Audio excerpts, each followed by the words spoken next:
이 여행이 끝날 무렵 룩상부르 부인은 한 가지 좋은 일을 했다. 나도 여기에 다소 협력했다. 디드로가 너무도 경솔하게 룩상부르 부인의 딸 로베크 태공 부인을 모욕했으므로 로베크 부인의 후원을 받고 있던 빨리쇼는 철학자들이란 희극을 써서 이에 응수했다. 이 희극에서 나도 우롱을 당했지만 디드로는 심하게 조롱을 당했다. 그러나 그 작자는 나를 다소 두둔해 주었다. 그것은 내게 은혜를 입고 있는 때문이 아니라 내가 각별한 총애를 받고 있는 그의 보호자인 부인의 아버지의 노염을 사지나 않을까 하는 두려움에서였다. 그 작품이 출판되었을 때 그 당시는 나와 일면식도 없던 서점 주인인 듀쉐느가 그 희곡을 내게 보내주었다. 그것도 빨리쇼의 요청에 의한 것이라고 추측된다. 아마 빨리쇼는 나와 절교한 사나이가 중상을 받는 것을 내가 보고 기뻐할 줄로 생각했던 모양이다. 그는 대단한 오류를 범했다. 나는 디드로를 나쁜 사람으로 생각하기보다는 무례하고 무력한 사람이라고 생각하였다.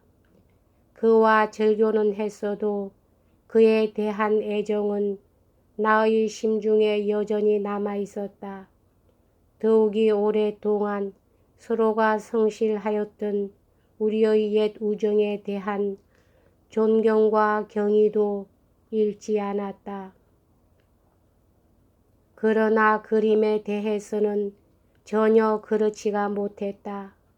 성격만 하더라도 거짓이 많은 인간으로 그는 나를 조금도 사랑하지 않았다. 사랑할 능력마저 없는 사나이로 나를 원망할 하등의 이유도 없이 오로지 그의 시커먼 질투심을 만족시키기 위해 가면을 쓰고 나의 가장 잔인한 중상자가 되었다. 이런 녀석은 이제 내게는 아무것도 아니다.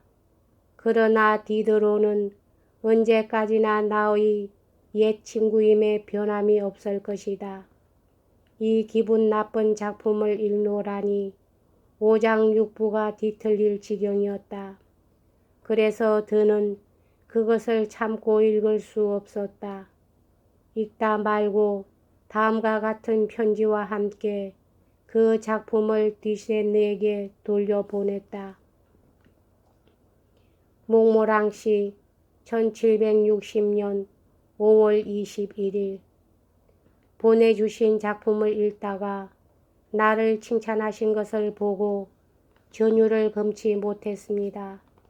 나는 이 무서운 선물을 받을 수 없습니다.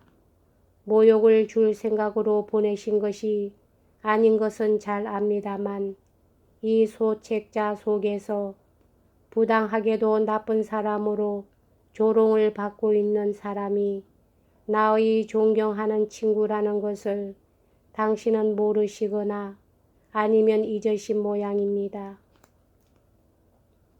듀세느는 이 편지를 여러 사람에게 보였다. 디드로는 이 편지에 감격해야 했을 텐데 도리어 화를 냈다. 자존심이 강한 그는 관대한 나의 태도의 우위를 용서할 수가 없었던 것이다.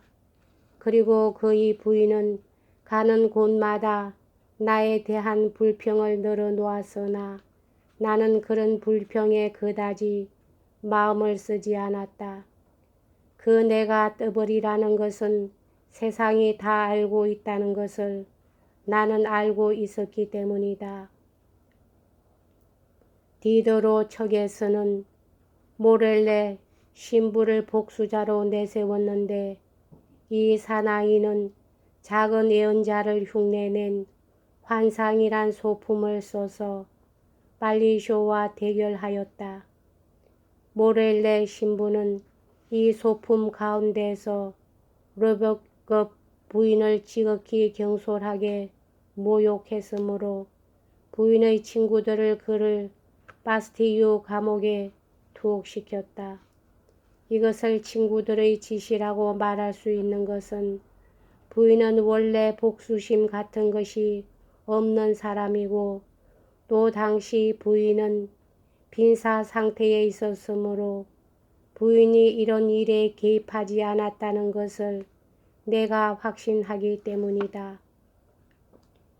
모렐레 신부와 아주 친한 사이였던 달랑베르는 내게 편지를 보내 룩상부르 부인을 통해 모렐레 신부의 석방을 간청해 달라고 부탁하고 감사의 표시로 백과전서 속에 그녀에 대한 찬사를 쓰겠다고 약속했다. 다음이 내 답장이다.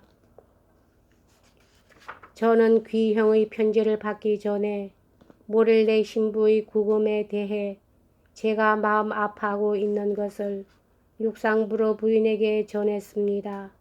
부인은 그러한 저의 관심을 잘 알고 계시므로 귀형의 관심도 알게 될 것입니다. 그리고 모렐레 신부가 훌륭한 인물이란 것을 알게 되면 부인 자신이 동정을 갖기에 충분할 것입니다. 게다가 부인과 원수 각하가 비록 저희 생애의 위안이 되는 호의를 베풀어 주시더라도 또 귀형의 친구의 이름이 원수 부처에 대해 모렐레 신부를 위한 추천이 될 것이라고 하더라도 저는 이 경우에 두 분의 신분에 따르게 되는 명성과 그 인격에 대한 존경심을 어느 정도까지 이용하면 좋을지 모르겠습니다.